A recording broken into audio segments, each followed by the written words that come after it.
not a dividend. It's a tale of two clans. Now, your losses are on someone else's balance sheet. Generally speaking, airdrops are kind of pointless anyways. Unnamed trading firms who are very involved. I like that ETH is the ultimate Ponzi. DeFi protocols are the antidote to this problem. Hello, everybody. Welcome to the Chopping Block. Every couple of weeks, the four of us get together and give the industry insider's perspective on the crypto topics of the day. So quick intros. First, we've got Tom, the DeFi maven and master of memes. Next, we've got Tarun, the Gigabrain and Grand Poobah Gauntlet. Today, we've got a special guest with us, Illia, who is the founder of Near. So I actually, for today, because we're going to be talking about AI, I got GPT-4 to write some intros for Illia, and you tell me which one you like. First one is Illia, the Near network's noble navigator. Illia, the brilliant blockchain builder behind Near. Introducing Illia, Near Protocol's pioneering pilot. Illia, the founder and fearless frontiersman of Near. That one doesn't rhyme with Near, but that's fine. And then Illia, the Near Protocol pioneer with a visionary vibe. Welcome to the show, Illia. ChatGPT welcomes you as well. And then you've got myself. I'm Haseeb, the head hype man at Dragonfly. So we are early stage investors in crypto, but I want to caveat that nothing we say here is investment advice, legal advice, or even life advice. Please see choppingblock.xyz for more disclosures. I should also mention, before we're kicking off the show, Dragonfly, we are investors into Near Protocol. Tarun, are you also an investor into Near? We are. Okay, cool. So just so that we're all fully disclosed, Illia and us go way back, and so he's a good friend, and we're excited to have him on the show because in addition to all the crazy news that's been going on, there's been a lot of hype around AI and all the advances in machine learning, large language models, and we wanted to finally get a show to cut through some of the noise with somebody who knows about this more than almost anybody, especially in the crypto industry. But we are going to get to that. First, I want to get through some news because the last couple of weeks have been all about this banking crisis that's been going on in the US. Things are now winding down, and so we're going to take the first half of the show roughly, just talk about the news, and then we'll jump into a deep dive on AI. So let's update what's happened over the last week that's significant on the crypto side.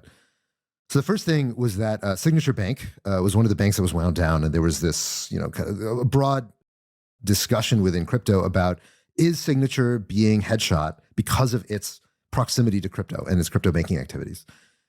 So there was a report that FDIC, went after it took over the auction process for Signature, was requiring bidders to wind down the crypto business. And then, so this was reported widely, and then crypto was like, oh my God, it's happening, Operation Choke Point 2.0, it's really true. And then FDIC official denied in a public report that this was the case. They said, look, that's not true. This is a bank. We want to get the best value for the bank. So any activities that are revenue producing, feel free to take them over.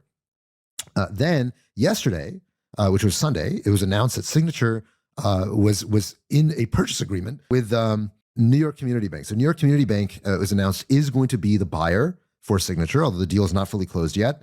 And New York Community Bank is winding down the crypto business. So now, was this off instruction of FDIC? I think not only winding down the crypto business, meaning probably Signet, which is the 24/7 real-time settlement system for Signature, but also they are going to be debanking the crypto clients. So they're going to be asking the crypto clients, take your money, buzz off, go somewhere else. We don't want you here. So this again begs the question, was this FDIC kind of, nudge, nudge saying, hey, if you want this bank, like get rid of this crypto stuff? Or was this just, New York Community Bank just not liking this thing and saying like, look, after Silvergate, I don't want crypto deposit money. It's not worth a headache. And it seems to invite more trouble than it's worth. One way or another, this seems to be an indication that whether it was FDIC directly or whether it was indirectly through the treatment of all the crypto banks and the fact that all this stuff is in the news now, and you can't help but notice that banks that bank crypto clients get a lot more attention from the regulators than they otherwise would like to. That this is causing this kind of stigma around banking crypto clients that's likely going to continue in the US. What were you guys' perspective on this story about Signature and the debanking of Signature crypto clients? Yeah, I think part of it is definitely a narrative that is being, I think, propagated in a lot of press outlets with respect to, crypto caused these bank runs and crypto caused this banking crisis. And I think there's not a lot of truth to that, but obviously it's a great narrative to tell. I think see what happens with SVB. Obviously, SVB is still looking for a buyer. They weren't a big crypto bank, crypto is a very small percentage of their business. But if whoever buys SVB also winds down their crypto business, there might be more to the story, but this feels maybe a bit sort of isolated in some ways. So I know there's actually some other big banks that started debanking crypto companies even before SVB's kind of case started. So it's not like that message was already there, and kind of banking regulators, I think, were already propagating that message. So I don't know if it's FDIC itself, but like I think it's already word on the street that crypto banking kind of is risky and people should stay away from it on the banking side. Yeah, so Nick Carter made this point when he wrote this blog post that's gotten, at the time it got some attention. Now the attention on this blog post has exploded, where he describes this Operation Choke Point 2.0, which is basically this kind of full court press from the executive branch to try to put pressure onto anybody who touches crypto from the banking side. And, it's now really manifesting that we're seeing bank failures. This is a perfect time to, paint crypto as a scapegoat, as you said, Tom. What I'm curious about, so one, obviously there are banks that are starting to position themselves as being crypto friendly. Obviously, these are mostly smaller banks because, they can afford to take more risk. They're obviously, as a small bank, you're more like a startup and you're more willing to try to do something risky in order to win a big business. So Cross River is, sort of effectively a startup bank that is doing this. And there are a few others that have positioned themselves as crypto friendly. A lot of the banks in Europe are taking the opposite tack. Europe doesn't seem to be quite as aggressive. Illia, I know you're based in Europe at the moment. What is the vibe you're seeing from the European side with respect to crypto banking? Is this purely a US thing, or is this spreading to Europe as well? Because obviously with Credit Suisse and all this stuff, obviously Credit Suisse has nothing to do with crypto, but there is a broader banking crisis going on in Europe now as well. Yeah, I haven't seen anything on the European side per se. Switzerland has been always very welcoming. I think they're even more welcoming right now as this is kind of unfolding. UK is also trying to set up kind of a better rules around crypto. They actually, as far as I saw, adding crypto on tax returns explicitly, so that I don't know if that's being friendly to crypto so much as wanting your pound of flesh from crypto. As soon as you put if you say, hey, you should be paying taxes from this, that means everywhere else, this is now is in accounting software, it's in all of the systems. So now what rates are going to be taxing on, that's the other thing. But I actually think it's a way to legitimize You're saying it. that weed in many U.S. states is the same as crypto in the U.K. basically. Is there tax returns on weed? No, in now the they US? ask you directly in a lot of state filings where it's legal. Yeah, I think the UK is filing up to 2019 IRS rules, which is when it changed. Do you think Switzerland's going to continue to actually be positive after this current stuff they have? Yeah, why not? For them, what's the difference? Well, I just feel like their banking sector is probably consolidating is probably means that the smaller banks don't survive, and the smaller banks were the ones just here that gave a lot of the crypto company stuff. What was that bank, SEBA or whatever, that did a lot of the 2017 layer one ICO stuff.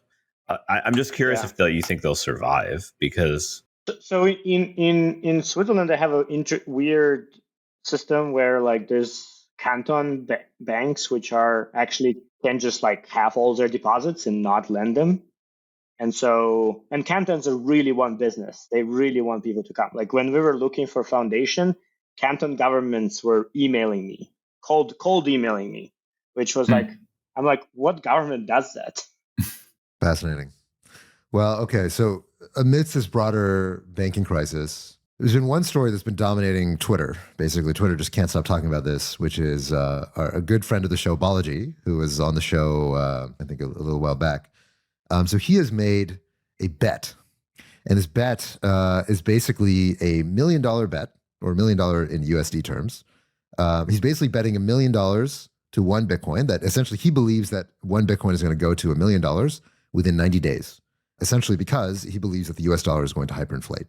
So he's claiming very loudly and very aggressively on Twitter that the banks are insolvent, that the bank term funding program, which is the sort of liquidity injection that the Fed is providing to banks that need that need liquidity on some of their hold to maturity treasuries and mortgage-backed securities, that this program is pure quantitative easing, and that in this banking crisis, which is going to extend everywhere in the world, all the banks or the majority of the banks are insolvent already. The Fed knew it all along. They're going to hyperinflate the currency in order to, kind of prop up the dollar system, and that Bitcoin is going to go to basically infinity, or $1 million.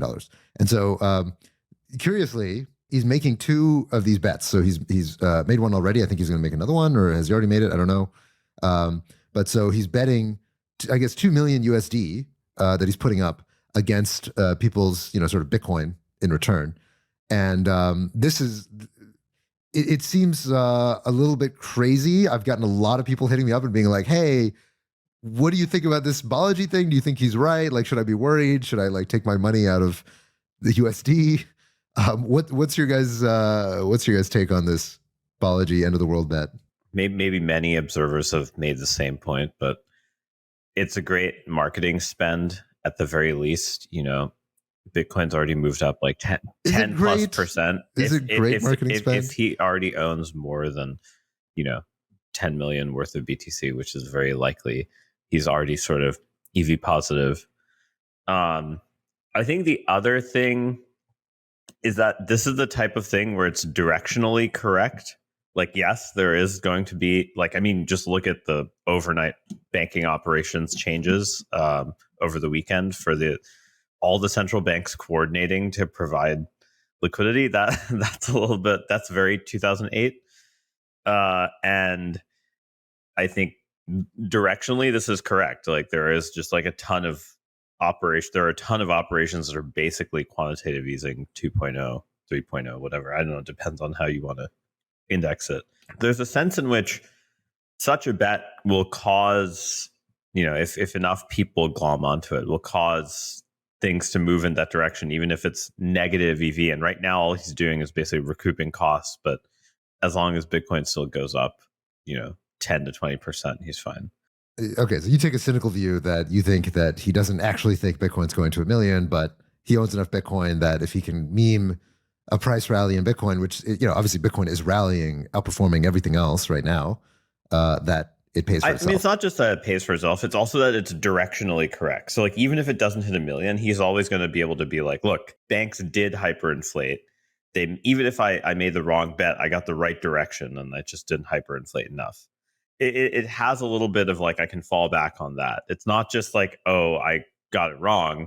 Yeah, I got the magnitude wrong. I got the direction right. All right. Yeah, I agree with that. I think it's one of those things where, even if you're off by a few fold, you can still sort of claim victory. It's kind of like people who thought, there's gonna be 1 million people dead in the US from COVID in early 2020. It's like, okay, well, you got, the time frame wrong and the numbers wrong, but you were sort of right in ringing the alarm bell. I think that's kind of what he's going for. But yeah, I think I kind of disagree with his interpretation of what's happening with BTFP. And yeah, it seems more we're talking about it on the show. Everybody's talking about it. It's actually very difficult to get that kind of earned media for $1 million. That is very true. Super Bowl ads are a lot more expensive than that, and I don't think they have the reach of this.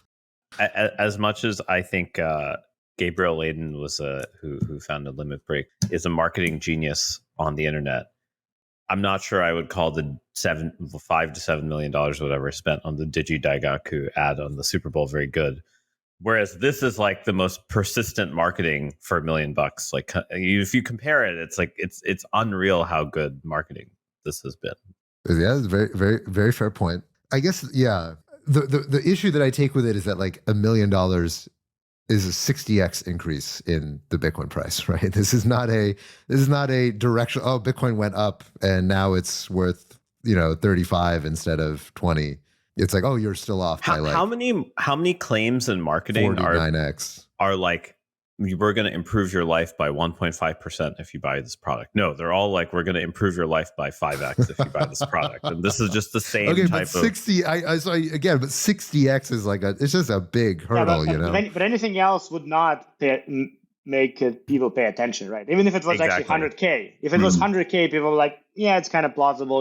The Bitcoin Twitter would be super excited. Yeah. Crypto Twitter would be that's interesting, and it would kind of die away.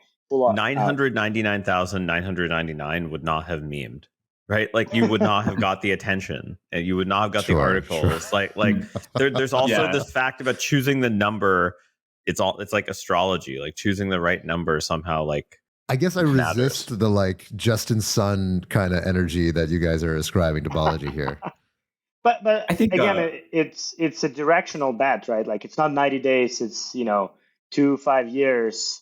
But like if the system doesn't fix itself, right, there's something gonna break. It's a And, little like, more like MicroStrategy meets Justin Sun. yeah, it's people. I think it was Matt Levine was saying, if you really think Bitcoin is going to $1 million, you should probably just spend that $1 million and buy Bitcoin instead of buying Bitcoin for $1 million today. But it sort of misses like the reflexivity of Bitcoin as a market and sort of almost manifesting like the price increase by sort of putting this idea into people's heads. Like there's a sort of a core reason why you would see that kind of inflows, but you sort of create this meme around it, and that can sort of self manifest. Yeah, I mean, look, it's hard to know if it is like, okay, the counterfactual is hard to tell, right? Obviously, at a time when, the expectation of interest rates are cratering and banks are failing, like, okay, yeah, that's good for Bitcoin. So that meme was already happening before Balaji made this bet. So it's hard to tell, like, how much of a lift was Balaji's bet and the earned press, as you guys put it. I mean, it does seem like it's having some impact because so many people are messaging me about it that I have to assume this is kind of, it's drilled itself into people's brains that like, hey, maybe you should be worried about this.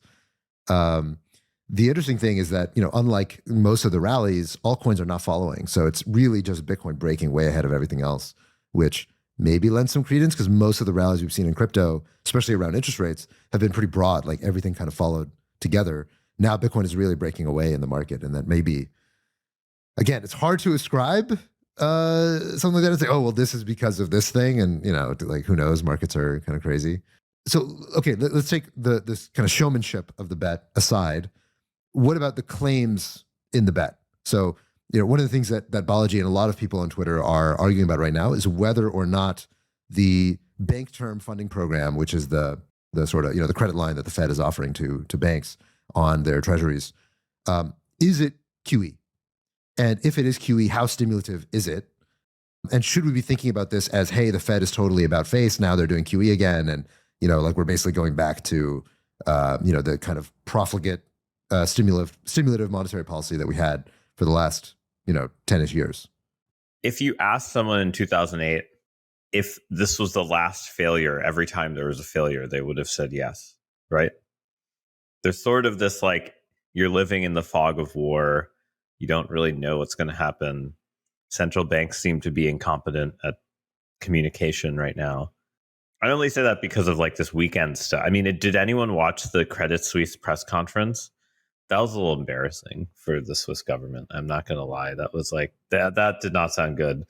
Like the media had some pretty hardball questions and like the banking officials, whether they were from UBS, Credit Suisse, or the Swiss government, were just like, yeah, we don't know. It's fine. We'll figure it out. Like in a very like nonplussed way that did not give anyone any confidence. For instance, one of the biggest things people fought about in the US bailout last time was like, oh, do people get paid bonuses or do they get clawed back? And there was a reporter who asked, hey, it seems like you're not like culling pay of any executives, is that planning on changing it? They're like, no. We just agreed on it. We're like never going to change this. And like, then there was this huge uproar.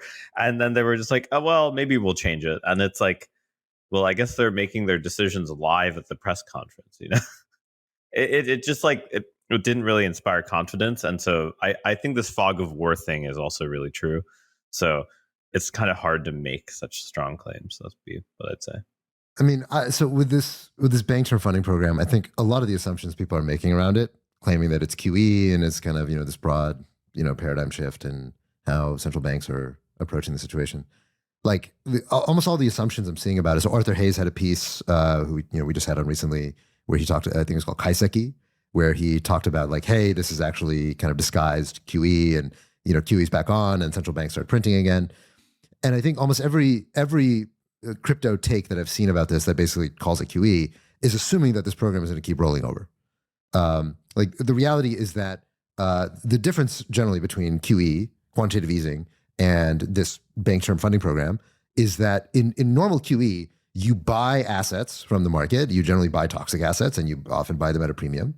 And you just hold them on your balance sheet for some uncertain period of time. Like you might hold them to maturity, or you might just, if they're like other assets, like mortgages or whatever, you might just hold them for a while and then eventually sell them back when the market stabilizes, right? But you're basically you're providing a lot of liquidity to the market and absorbing toxic assets for an uncertain period of time. That is not what the Bank Term Funding Program is doing ostensibly, right? In this case, the program is explicitly for 1 year.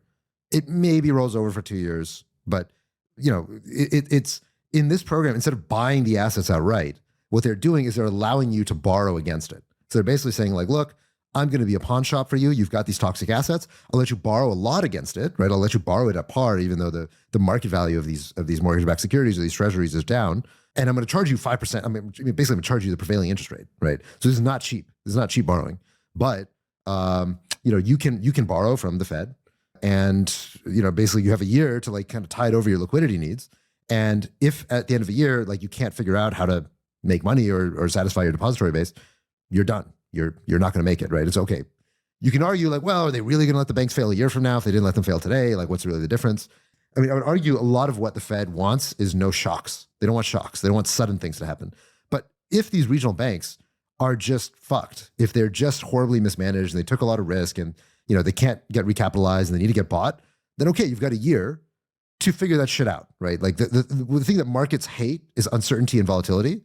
If you can smooth that volatility, that's kind of the purpose of a central bank, is to smooth that volatility and basically say like, hey, let's give people a year to like buy each other, acquire each other, reorganize their assets, make sure that, we don't have like sudden collapses. But if these banks are not viable, they're not viable. And like, I don't think the US is fundamentally committed to never letting another bank fail. Like banks do fail. Like it's not that uncommon for banks to fail. The problem is banks failing at the same time. That's the thing that the Fed doesn't want. Yeah, I agree with your points with respect to the difference between QE and PTFB in terms of like, banks don't actually want to use PTFB unless they have like an immediate, liquidity constraint, and the nature of and the scope of it is pretty limited.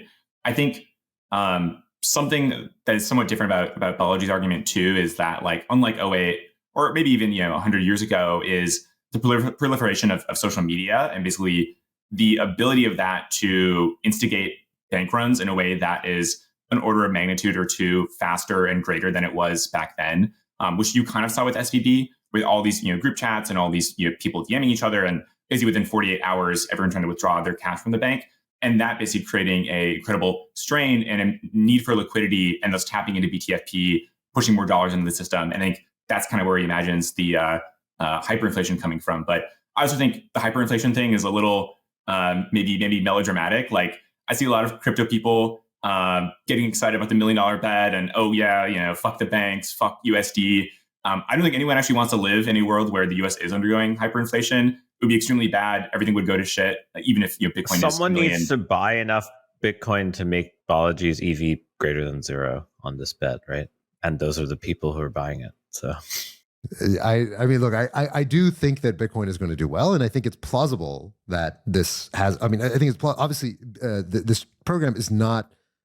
It's definitely stimulative to some degree, right? Obviously, it's providing more liquidity, but it's not. It's not pure stimulus in the way that QE is. It's more subtle than that. But I think it is going to be good for Bitcoin, and I do take Balaji's point that like probably there's going to be more inflation. Obviously, the Fed has to back off now, and interest rates are pricing in that the Fed is not going to raise rates all the way to like 5.5 or whatever it was originally. They're probably going to back off before the end of the year, and that's going to make it harder to tamp down on inflation. So probably, yeah, inflation is going to be elevated in the U.S. for some time. Now, it's for those of you who don't know, hyperinflation is when you basically get into like a reflexive inflationary loop where inflation just increases and increases and increases, and there's no psychological way to kind of stop the expectation that the money is just going to get debased further and further. So tomorrow it's going to inflate more, and the day after that it's going to inflate more. And so you just want to get your money out as fast as you can, and nobody wants to hold dollars anymore. That kind of event has happened before. It happened in Zimbabwe. It happened in Weimar Germany. Happened in Ukraine in the beginning of 90s. It happened in you. That's right. I remember buying bread for 10,000, 100,000, and $1 million within like span of a year. Oh wow! Nothing like logarithmic scales. It does happen, right? But it happens mostly in failed states, and it happens. Maybe once a decade or so, there's like a hyperinflationary event. The US dollar hyperinflating would be absolutely like just batshit crazy. This is not a prediction you should take lightly as like, oh, the central bank is gonna not lower interest, or they're gonna lower interest rates too fast, so it's gonna hyperinflate. This is also why it's very clearly a trade, not a real philosophical bet. But I think there's an interesting question of like confidence of dollar, right? Like, there's maybe like nobody's counting this, but there's like a global confidence in dollar, quote unquote, latent score that like all the outside of US countries are putting confident. This is, how much they're indexing their reserves into this, how much of the economy is kind of transacting in it. And is the events that have been happening gonna help us this confidence? No, right? So like it's definitely gonna reduce index, which means these assets, like the central banks, the kind of economy, the companies need to go somewhere. And given what we see with other countries, like a lot of them have similar problems, right? And so there's an interesting question of like, what is the confidence, where, like, let's just say it's not a zero sum, but that confidence needs to go somewhere. And so that's, I think, what, at least like if I was Balaji, that's what I would be banking on, is like, hey, like here's an asset where you can put confidence in. The rules are known, the supply is known, a bunch of people already have it. Like it's, so far still easy to come and go in it.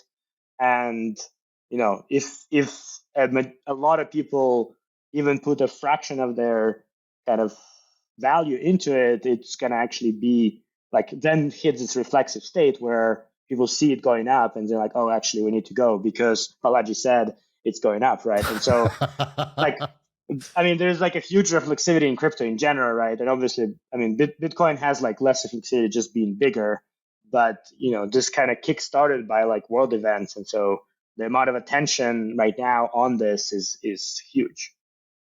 Actually, the reason I was laughing about this is my friend who's at OpenAI, and like maybe it's a good segue for our AI segment. And he's been in AI stuff for like maybe a decade. Okay, so my friends in the SF scene, especially EA people, are actually getting freaked out by the Balaji tweets. I literally got that while Illia was talking. So all I have to say is amazing marketing, right? There's no way you get for $1 million you get anywhere near this level of dispersion. That is very true. Yeah, somebody on Twitter said it's like Balaji paid $2 million to be the main character for next 90 days on the Bluebird app.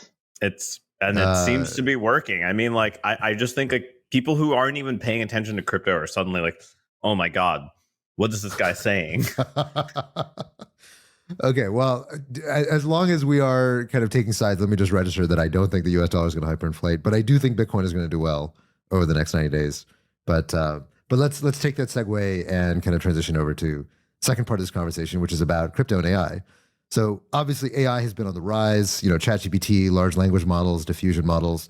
Everybody is going nuts now over this idea that AI is just, it's the next massive technology wave. It's a platform. It's deflationary. It's going to change everything. So Illia, the reason why we brought you on the show is that you are kind of the natural person to talk about the intersection of crypto and AI. So just a quick way of background. So Illia, you were originally at Google. You were actually working on TensorFlow. And you also were, right before you left Google, you were one of the co-authors on a very famous paper in AI called Attention is All You Need, which is the paper that introduced the transformer model, which is the model that is now used to train almost every large model in AI. It's basically kind of revolutionized, machine learning at a scale that we've never seen before. And so originally, before starting Near Protocol, you were starting a company called Near.ai, which was an AI company where you were trying to build a sort of GitHub Copilot type thing back in the day. Obviously, you didn't have the resources that GitHub has. They still own the domain. And pun was very much intended. I'm sure it's going to go for a lot more today than it did back in 18. And then in 18, you pivoted into blockchain. And I remember the coffee shop where we initially met, and you pitched us on the very, very V0 version of Near Protocol, which was totally broken and made zero sense. But you guys were, you and your co-founder Alex were some of the most brilliant guys that we'd met working in the blockchain space. So I'd love if you could kind of talk us through what have you seen. So you were at Google basically at the seed of this when we were just starting to turn the corner on a lot of the problems that seemed to be insuperable back in 2018, 2017, right? People were excited about, oh, hey, we've got things that like kind of sound vaguely like humans, or we had all these back in 2018, every single problem in AI, whether it's like, syntax parsing or, understanding natural language or machine translation, there were all these individual models that people were kind of training and fine tuning on individual problems. And basically that is gone. That it's not completely gone, but a lot of it has just been like kind of blown away by the generality of these large language models. Talk us through what was it like for you seeing that evolution in your time at Google and beyond since you came into the blockchain space? For sure, yeah. So my journey in kind of neural networks, deep learning started actually. So I was playing with this stuff like when I was in high school, and I always thought it was interesting, but it didn't work, right? Like the neural networks back then were like basically, just the basic classifiers that you could not use for much. And then I remember reading a paper, which was Andrew Yang and Jeff Dean training using a large, at the time, GPU cluster inside Google. And they were pre-training model to look at the image and output image back and kind of create a representation inside. And they found later inspecting it that it had a neuron that would recognize cats. And so it's kind of called cat neuron back then. And that was like, for me, was the signal that I need to go into this. So that's when I applied to Google Research and kind of joined the team, because this was kind of the first time we did not teach machine to recognize anything specific. It wasn't a classifier. It was just pre-training, and it found something that like relates to human concepts. At the same time, I always believed language is like images. There is, thousands of species in the world that can actually like navigate the world, look at things, they have eyes, etc. There's only one species in the world that speaks language. And so I always thought that language is the way to kind of actually train these models and get them to actually understand and reason and make logical conclusions and answer questions with all this. And so that's what I worked on. Now, back then, state of the art was recurrent models. And recurrent models means you kind of one word at a time, pretty much read the sentence and you kind of process it. And so first of all, it's highly inefficient, right? Second, because of kind of the way these models are trained, it's actually a very unstable model, and so-called kind of gradients explode when you try to train it. And so it was really hard to train them and even harder to put them in production. There's no recurrent models ever put in production kind of at Google scale, because it would take, seconds to like actually query out of it, and Google, optimizes for millisecond response time. And so what we would do is we would then take and dumb down these models to just words, independent words without order, and kind of train the dumbed down model that does not know anything about order in a sentence to then output the same prediction and then try to launch that. And we've launched a bunch of stuff like that. And so then there's the concept of attention came in. And so that actually helped a lot with kind of training these models, because it allowed to bypass this recurrence, right? This kind of step-by-step evaluation, and kind of look back into like, let's say if you're doing translation, look back into words in the sentence you were translating, kind of when you outputting the answer. And so that was the concept of attention. And then there's like few papers that like tried self-attention as well. And so combining all this, right, we knew that kind of bag of word models were actually kind of okay without order. Kind of attention and then self-attention was an interesting concept. And we needed something that's way more efficient, right, to train. This all kind of came in, and Jakob, our manager lead at the time, came to this idea. It's like, why don't we try just not kind of putting them in sequence, but just processing them all together, but then attending back into the whole sequence and using that to output. And so for machine translation, for example, task, outputting that.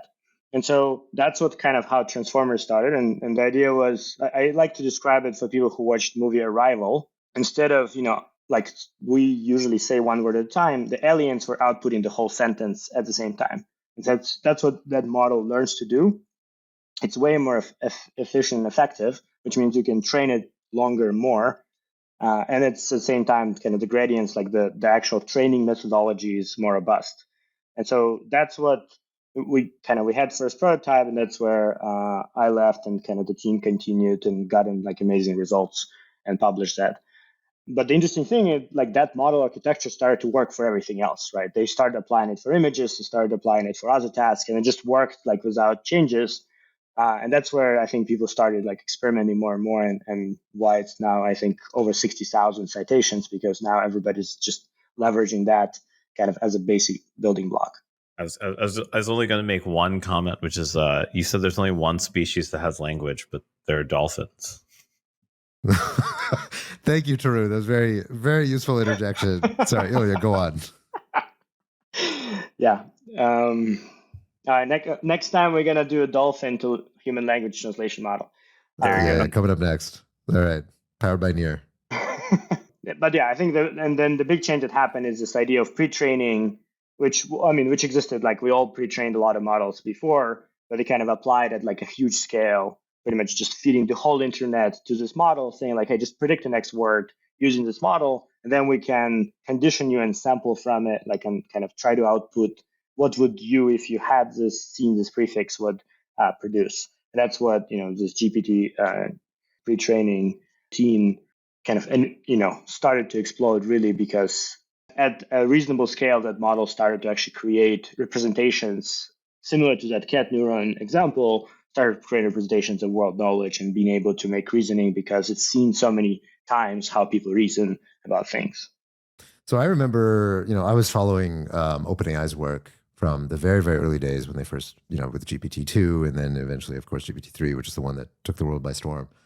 And I remember being absolutely fucking amazed that with unsupervised learning, just basically just feeding lots and lots of text into a model, that it could figure out such a wide variety of tasks that seemed to be incredibly idiosyncratic, right? And so I think a lot of people internalize, there's this great essay by Rich Sutton called The Bitter Lesson, where he describes like basically the history of machine learning was lots of people trying to solve these individual problems and thinking that the way you solve these individual problems is you, as a human being, as sort of like the architect of the AI, you have to encode into that particular AI idiosyncratic features of this problem, right? So like, to understand a face, well, there's like a nose and there's two eyes and there's some symmetry and there's all this other stuff that like the model needs to know that we know about the world. And only if we encode that into the model is it going to get anywhere near the right answer. And that's what a lot of old school machine learning approaches would like embed kind of human known features of the problem into the problem.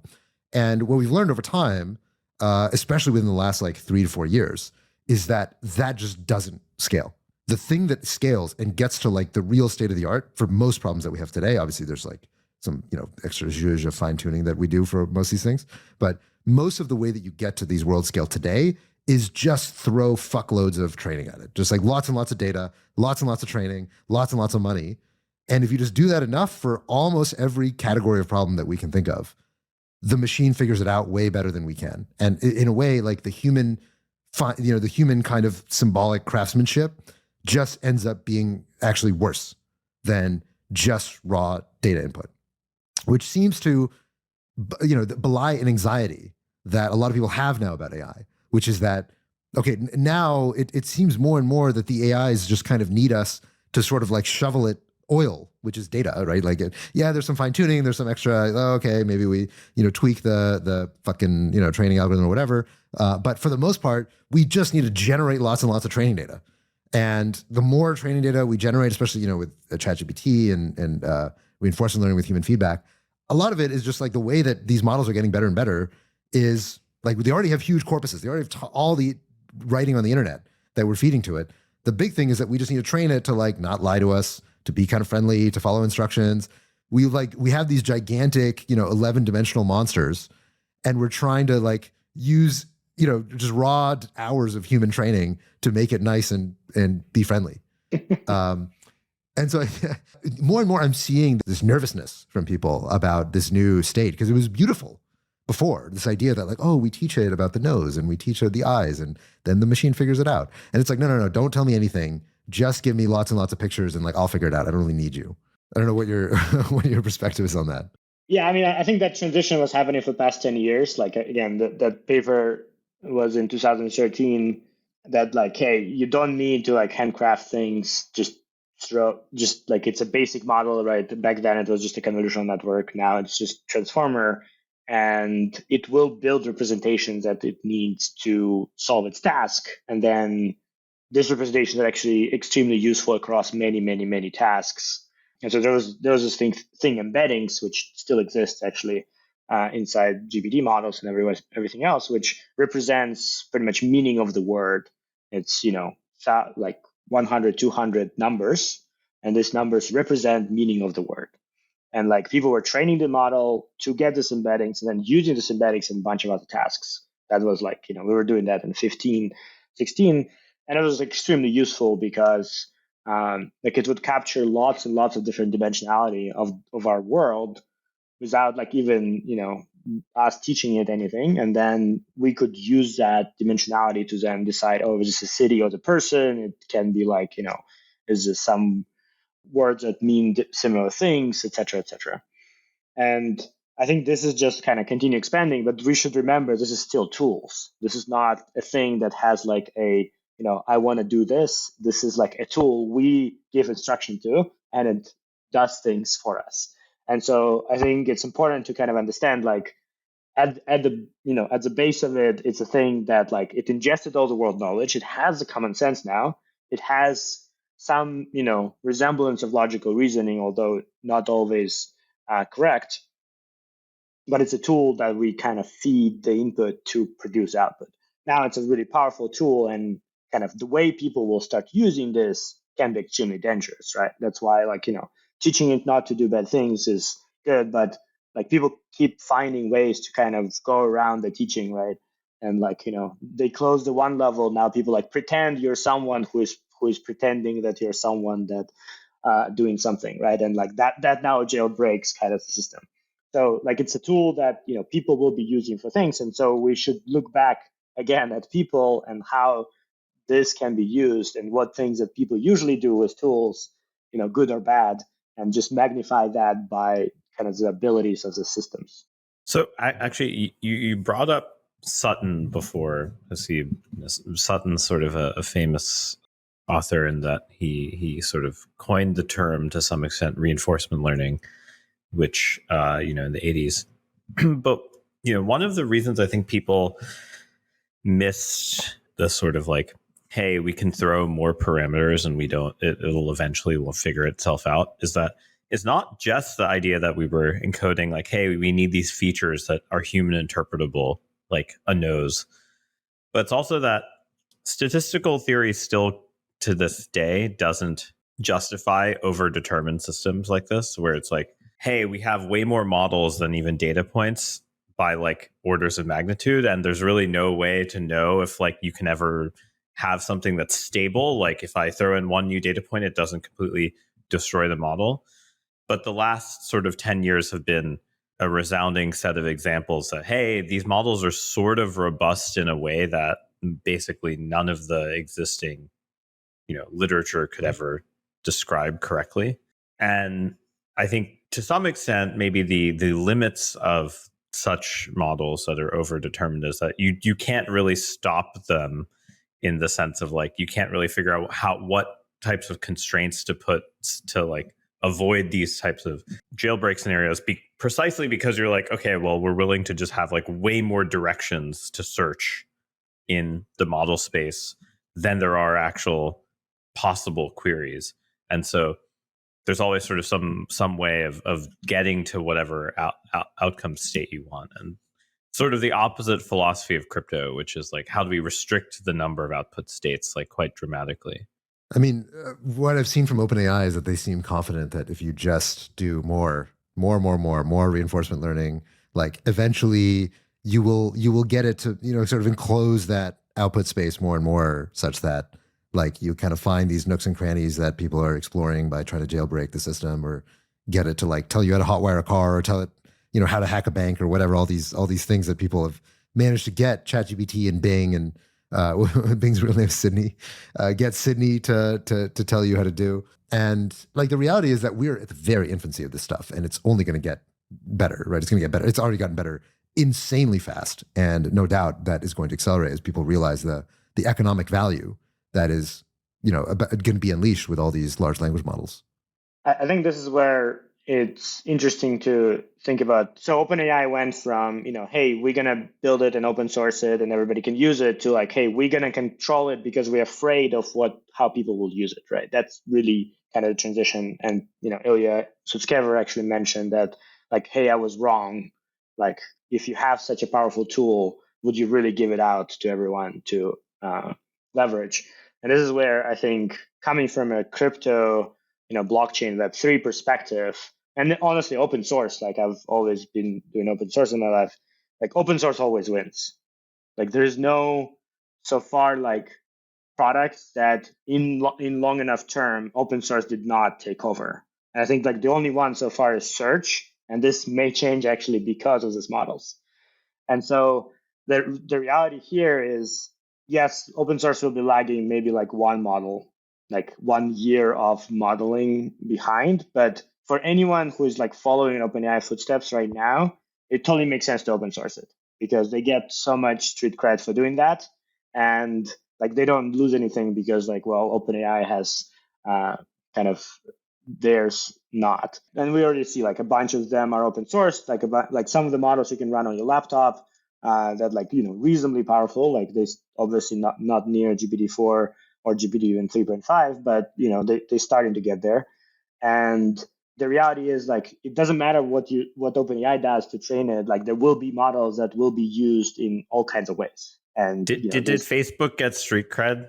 That's my question for you. Yeah, that was I was about to bring that up as well. So Facebook, they invented this model called Llama, which is much smaller than, in terms of the number of weights, than GPT-3. GPT-4, we actually don't know. Now OpenAI won't even tell us how big the model is. But GPT-3, we know, is I think 175 billion parameters. And Llama, they release these models that are significantly smaller. The smallest one, I believe, is 7 billion. Which is enough that you can run on your laptop. Can run and they showed mobile phone even. Oh wow! I didn't realize. Yeah, that. someone has it running on a Pixel. Yeah. Oh wow. Well, they demonstrated that actually, if you, instead of like blowing up the size of the model, if you just train the model for longer, actually you can get significant increase in performance that approximate a lot of what you get from something like a GPT-3. But not only that, there was a more recent paper that came out from Stanford called Alpaca that showed that if you basically use in conjunction the outputs from a bigger, like sort of more robust, better trained language model, you can actually approximate that model really, really well, as long as you have kind of a big enough model that you're training on. And so you can sort of imagine like the kind of gigantic blob big brother GPT-4 training this like little llama model running on your mobile phone actually can get your mobile phone to really closely approximate the big monster. Which is like surprisingly cheap. I think they said like, roughly on the order of like 100,000 input output examples, which is crazy, which basically means that the edge of having a gigantic model that's like, hidden behind a wall and that, nobody can access, and the weights are secret and the size is secret, that actually that moat just might kind of melt away. If in fact this kind of, sort of co-optive training can be done at scale, because you never know when you're talking to somebody, is this person training another model to try to steal my internal knowledge? And that might really change the economics for how these large language models end up interacting with each other.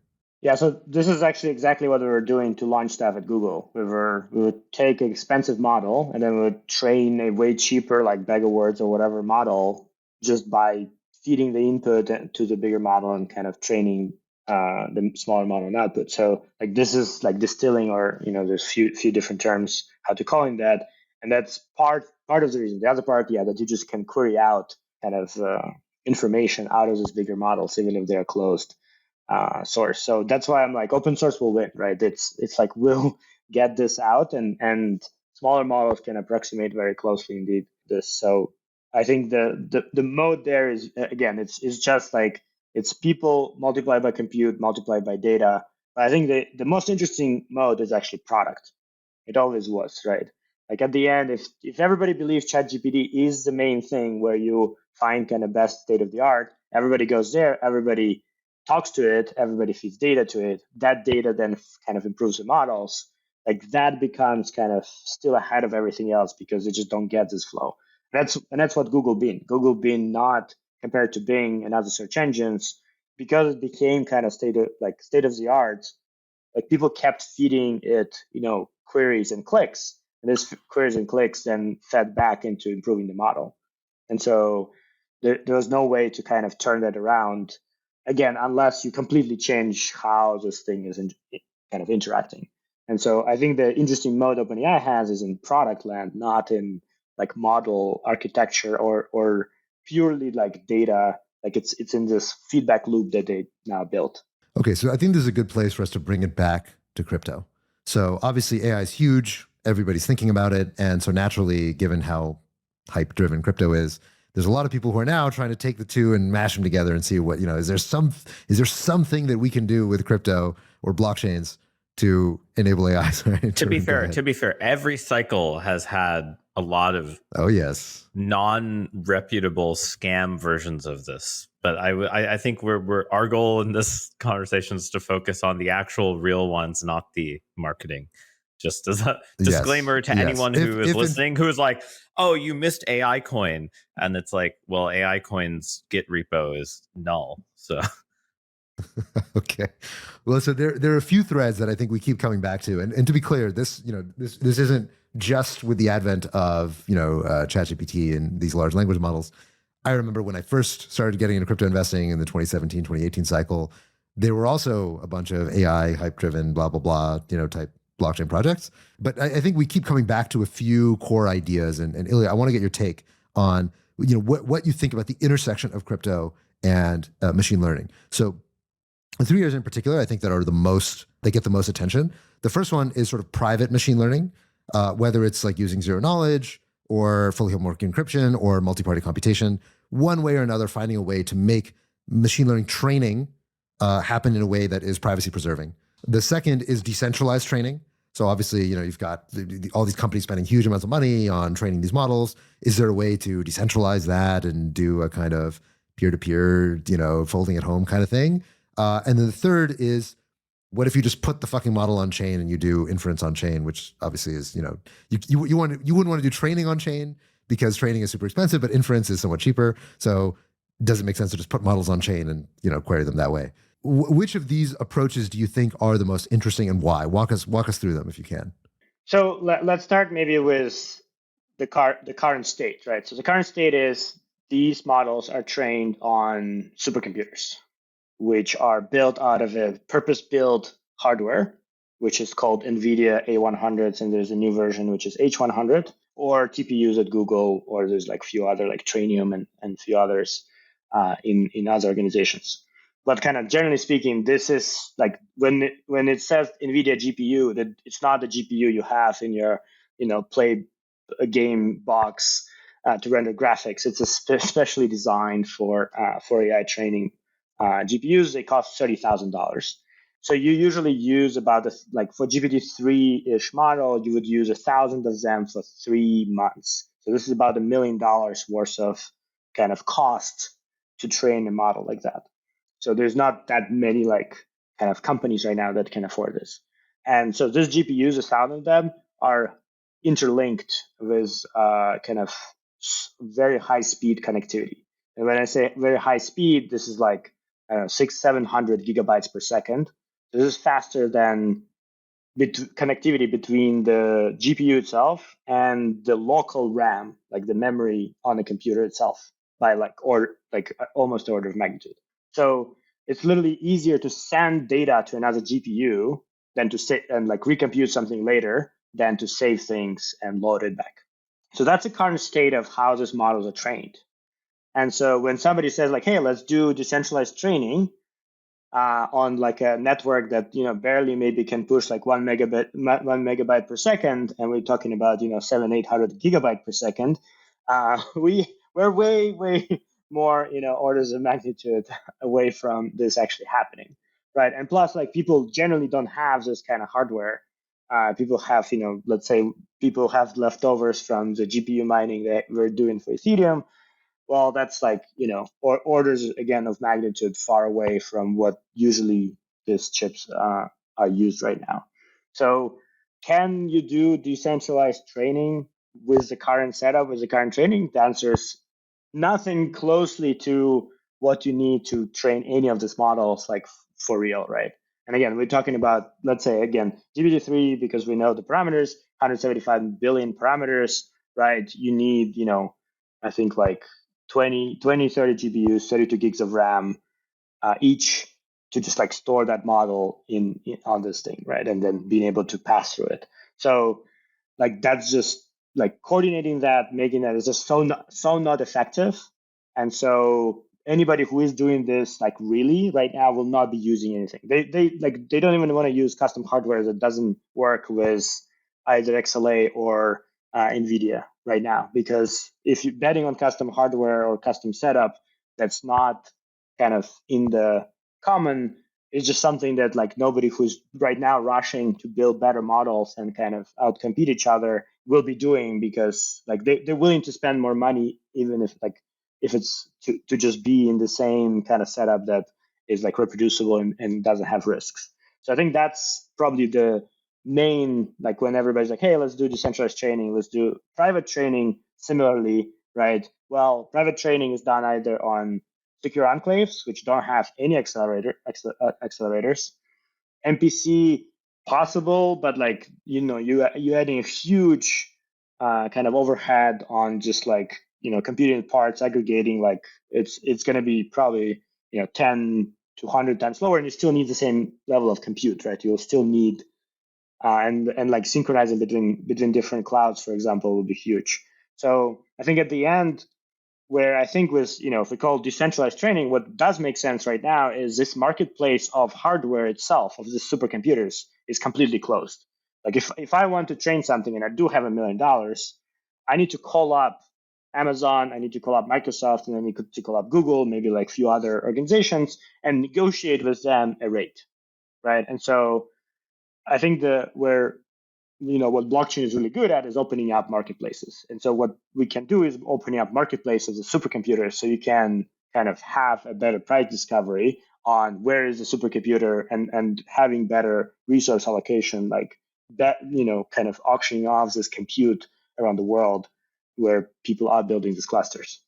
But like you said, the kinds of GPUs, we sort of, GPUs in name only, the kind of GPUs that you use to train these models are not consumer GPUs, right? These are not things that people running a node at home are going to have. And you cannot actually buy them. So you need to be a large bulk buyer. I think you need to I don't actually know what's the minimum buy, but like NVIDIA will not sell you can I buy a couple? We can back estimate this based on the fundraise sizes of like Adept and Anthropic, right? I don't think they actually bought their own hardware though. So some of them claim they will. I only know one startup that has access to this. Like everybody else is like literally you need to be a cloud, like $1 billion cloud level to buy this. I know only Lambda, which is able to buy them from NVIDIA, and they've been doing this. Like I've known them doing this, buying GPUs for past like almost 10 years. That's why they probably have the access.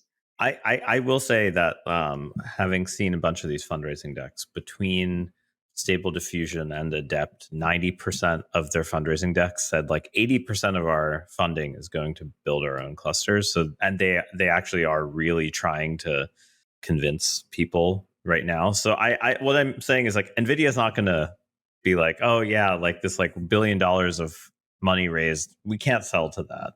I think they're just going to probably charge them more. And it's pretty clear they're going to charge them a lot more. But my guess is the minimum order size is 100 million, roughly, based on the... Probably, yeah. And remember that it's like you buy GPUs and you need to buy all the other stuff. Like there's networking stack. For sure, yeah. Like yeah. I agree. I mean the like SLI InfiniBand stuff itself is probably as much as the GPUs, but yeah. And you need engineers who then can like maintain all that. Okay. So all right. So TLDR, anything that's going to be an impediment to training, either one, like you don't have the money, or two, like the kind of machines you would need to train in a decentralized way are so expensive, very few people have access to them. So I think blockchains work well when you're coordinating resources that lots and lots of people have, and the distribution of these resources are very decentralized. This is not the case for like A100s from NVIDIA. Very few people have them, and so you don't need a blockchain to coordinate them. Just go call up like the three big cloud guys, and they're the ones who have all these. It won't stay that way though. Like there's no doubt that someone will actually try to break the monopoly here. And obviously AMD has tried and has failed so far, but I think like there's going to be a day that like some of these other accelerators are good enough and they're cheaper. Right, but it's hard to imagine that it's not going to be the case that the most cost effective, right, like the most kind of energy efficient and cost efficient approaches to training are going to be basically gatekept by the people who have the economies of scale. But maybe not for these distilled models, right? If you're bootstrapping off of just like training a smaller model off the OpenAI API. True. Yeah, so if we're talking about smaller models, yeah, it's totally different story, right? And I mean, you can potentially get like a server with few GPUs, kind of consumer grade, and train it. So, and people doing that, right? Like researchers. Yeah. So the day that you have a model on your phone that approximates one of these large language models fairly well, and you can do fine tuning of that model through some cloud GPUs that maybe are not quite sort of state of the art grade. Is that a case where you think that, okay, in this kind of situation, you can imagine having some kind of GPU marketplace and maybe, there's enough demand there for this kind of consumer level fine tuning of these kind of miniature models that the economics can work? What's your take? I think the question is like, if it's enough to have like few GPUs, right, getting them off the cloud is actually pretty easy. Or getting like buying a server with like, 4 GPUs plugged in, like kind of what's the reasoning, right? It's not that you need it, generally speaking, to be decentralized. And so if it's a rentable resource and there'll be a ton of demand and clouds are not able to satisfy the demand, that's when it can start spilling over, and like people buying this, maybe servers can offer it for rent. That means like, clouds need to really like not satisfy the demand or start censoring someone from using it, right? Like that's the only reasons why this movement would start. Sure. I was gonna say, I think, you talk about the compute marketplaces, and obviously decentralized compute, verifiable compute has been like kind of a part of, it's been a meme in crypto for a long time. But the other meme, right, has been owning your own data and data permissioning and data marketplaces. And like, I feel like that's been the other point of contention or sort of debate with these LLMs is, they're ingesting images and text from the internet, training these models on them. And, specifically for like diffusion models and image output, artists feel maybe deceived or hurt that like their work is then being trained to used to train these models that they don't really see any benefit from. I believe Getty Images is actually suing OpenAI or Stable Diffusion for basically training their models on Getty Images, even though they're not necessarily like licensed to do that. I'm curious to get your thoughts on like, sort of this crypto meme of like owning your own data, making people pay you or advertisers pay you to actually access your data and train on it. Is there sort of a new life to this idea, with sort of the rise of LLMs, or is it still just kind of impossible to actually do this in practice? Obviously, being on the crypto side, I want this to work, right? But practically speaking, we still don't have tooling to do that, right? And so I also think it was Stability, that took out whatever that content was, trained the models, and they were pretty much kind of same quality. And so generally speaking, it's like unless we actually flip the script and actually start creating provenance for all the content we create that is cryptographic, that is potentially also enforced by law, that you need to kind of include provenance as you kind of process this content further, like we will not be able to, just like by the current systems, will not be able to use this data.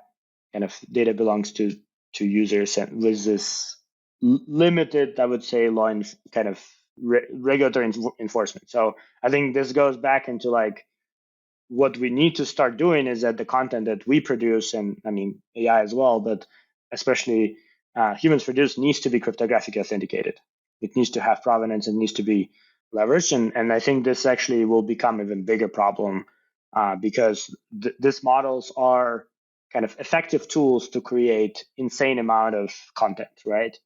And so one of the kind of core issues is that all of the kind of societal systems actually run on language, right? They run on language. You file things with language. You read news. You look at like what candidate their platform is, or video of that. And so like all of these systems are highly kind of susceptible already to manipulation, right? Like you don't need AI to manipulate them. People manipulate them all the time. AI just gives you this extreme kind of leverage to create this. And so like you can be reading a book which is literally has all the same characters and all the same kind of overall story and completely different narrative, like, and you will not even know that, right? Like you can be going to this website and like seeing the same titles, the same author, the same everything, and completely different narrative. And so like that's already possible to do now to kind of create this deceptive content. So we need authentication path for everything. Otherwise, we're going to actually live in this like everybody will see its own version of reality that's completely different from what you think you're putting out. So, interestingly, I remember when GPT-3 first came out, and certainly ChatGPT, people started really worrying, like, oh my God, how will we ever know that a human being wrote something? And then, with Stable Diffusion, it's like, oh, how will we ever trust an image ever again? And, and obviously this is going to, when we have good video models as well, people are going to say this about videos is, how do I know that's, Barack Obama making out with Mitt Romney or whatever, how do I know that's real? And I think a lot of these things are a little bit of an overreaction, right? Like we've had Photoshop now for like 20 years and things are fine. We kind of, like obviously Photoshop does affect things and fake media does end up going viral sometimes. But for the most part, like it's not like civilization has collapsed because Photoshop exists, right? We find ways to, figure out chains of provenance and authentication of what's real and what's not. And I think we're going to adapt. Like, because that's what society does. Society adapts to technology, period. Every time it does.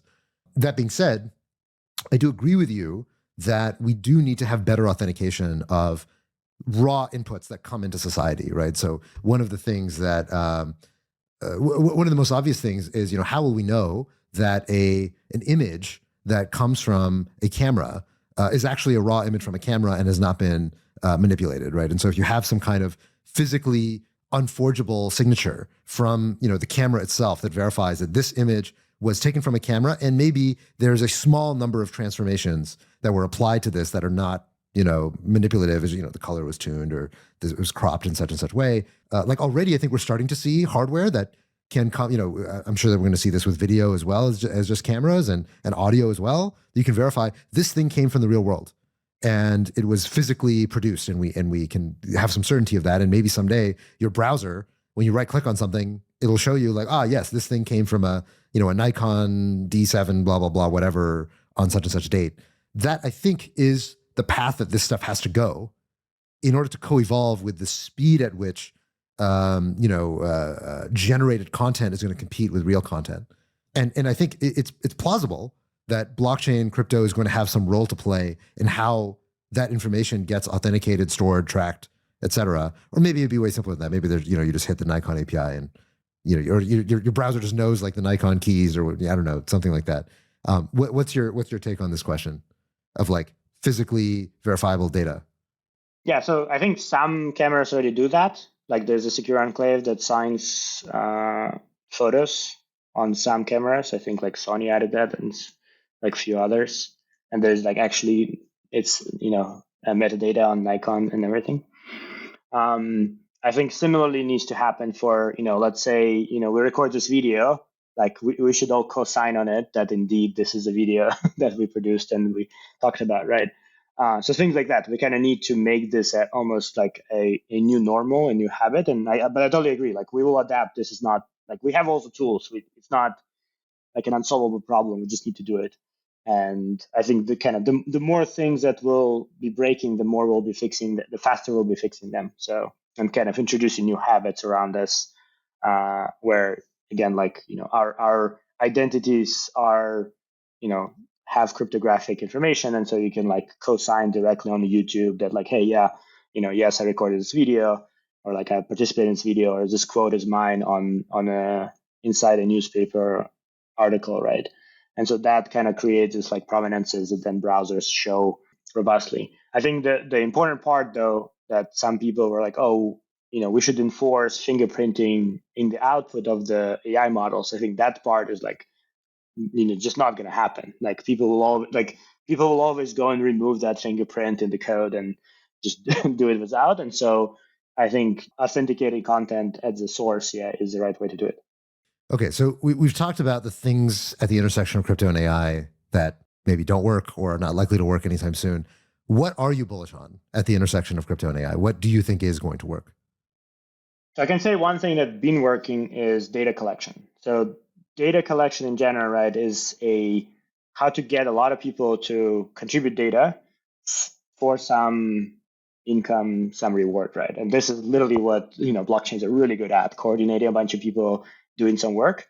One may call it proof of work, so actually on Near, there's been Near Crowd, a community built project which has been running for the past 2 years, where 1,000 to 2,000 people every day has been working and labeling data, like various tasks, and creating like a massive data set from that. So that part is, I think, very, very straightforward. It's like fits it's micropayments and kind of coordinating people, kind of a marketplace of tasks and people. And so that works really well. And I think that kind of continue scale and like used in more different ways, because you can introduce that as part of some experience, right? You can introduce because as Tom mentioned, right, data has value. And so like as people do something, they can receive reward for that data then flowing back into the model. But then it does need to be like fully authenticated and kind of on-chain for that to happen. So I think that works. I think there's interesting examples of like these models that can run on your device, so like more on edge computing, that are applied to your data. And so that will be interesting, kind of again more in the conceptual Web3, not like specifically crypto world, is starting to have like a personalized model that like fine-tuned on your stuff without leaving this. And like for that, you don't actually need that much compute, right? You probably don't have millions of data points anyway, so you just kind of run a few backprops on that. I think there's interesting question that like I'm always been excited, and that's why we were doing Near AI, is on coding. There's an interesting intersection of like decentralized data, right? Data that belongs to users, decentralized services, meaning they're like open, accessible, they're not going to disappear, and coding, which, if we think of this like end user coding, where they're not going to probably build like complex stuff, but they can mix kind of by describing what they want, they can mix existing services and existing data. And it's really hard to do that in Web 2 because the services are closed. They're like APIs are not always known. The source code is closed, like all of these things. Here in Web 3, we actually have everything open. And so saying like, hey, can you build me a front end that combines Aave, Compound, and Uniswap and like creates me a 10x leverage, right? That's actually like possible now to do because like the smart contracts are public, kind of all the services like, to pull data are public. And so it can like create that front end for the user at the moment, pretty much kind of in a custom way. And like, I'm really excited about that. That kind of is a vision of what we were trying to do originally. And I think that kind of going to attract a lot more attention as well to how people, interact with the services, because now there's like UI problems may disappear or like maybe reduced as well. So I really like that. And it augments a lot of the way that I view the intersection of crypto and AI, which is that they may not, like the way that crypto and AI intersect, in my view, is probably not going to be that there are going to be large tokens that you can invest in that are going to make a lot of money that are the AI tokens, and those are going to pump, right? Obviously, right now there are a lot of AI tokens that are pumping as the AI trend is getting more and more exciting. But I think the two are interlinked in more subtle ways. So one of the examples you mentioned is just the fact that, okay, obviously as code generation and AI has become better at writing code and building front ends, that's obviously going to be good for crypto because crypto will have better front ends and the programming will become more efficient and cheaper. And eventually you're going to have, already there have been examples of ChatGPT sort of quote unquote auditing code and finding common vulnerabilities. So I think all these things are accretive, right? They sort of make human beings better, and making human beings better makes blockchains better because blockchains are made today by human beings. I do think, I wrote a tweet storm about this a little while ago.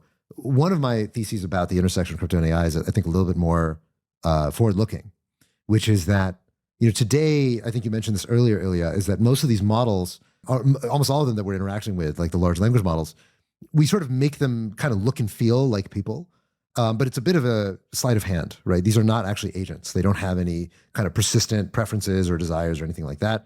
We sort of make them pretend to because that's what human beings like.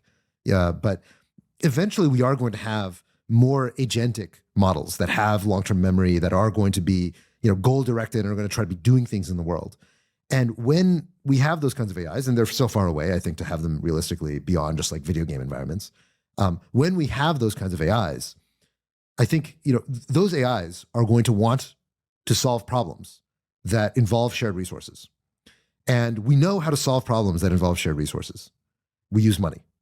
Money is the way that we negotiate access to shared resources, whether it's a message bus, whether it's turning into a lane, whether it's asking somebody to do something for you that's easier for them than it is for you. The way we solve all those problems, a huge category of problems, is with money. And so AIs are going to want to use money, but they're not going to be able to use fiat money because, Chase is not going to open a bank account for an AI. They won't even open a bank account for a crypto startup. So they're definitely not going to do one for an AI. But the fastest way to get onboarded onto money is just by owning a private key.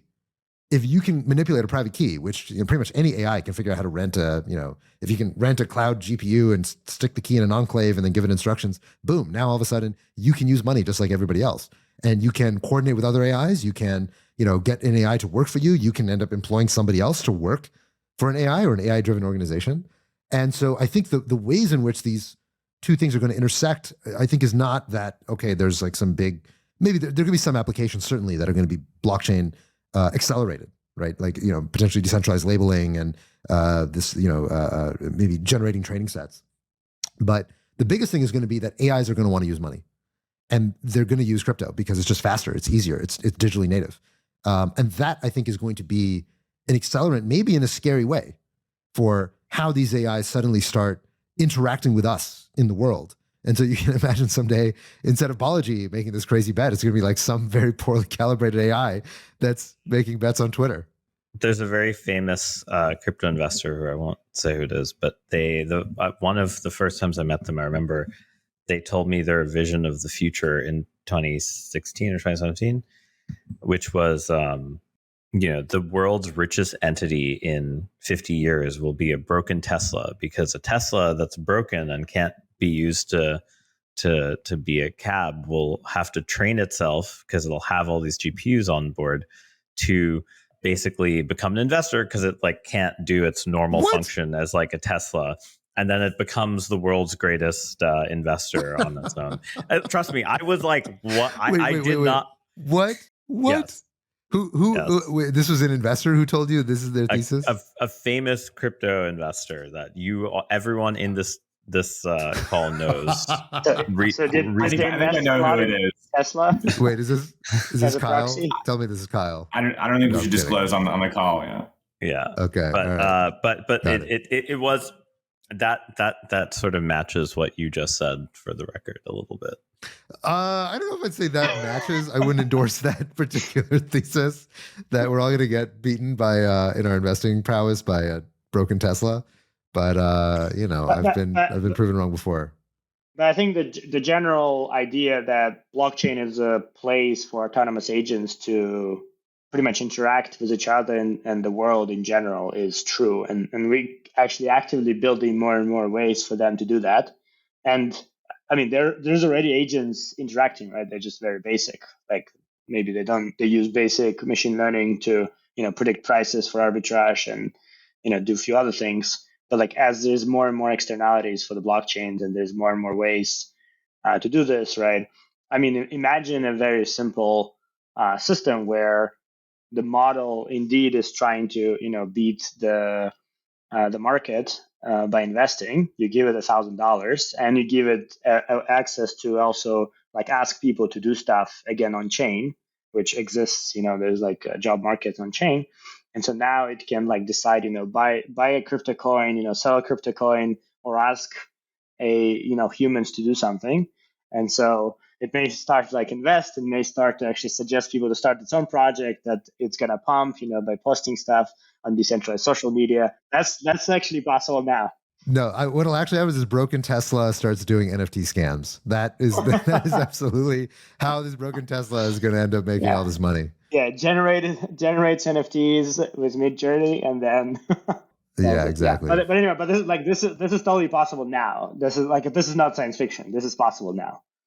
Yeah, interesting. But the question is who who put it together to do that, right? Like at the end, it still was a will of someone. I'm waiting for someone to make broken Tesla capital, which is their entire thesis. Their entire thesis is we're investing in the future of the broken Tesla that eventually becomes the world's greatest investor. I feel like next bridge hack I see, I'm gonna be like, shit, was this a broken Tesla that hacked this bridge?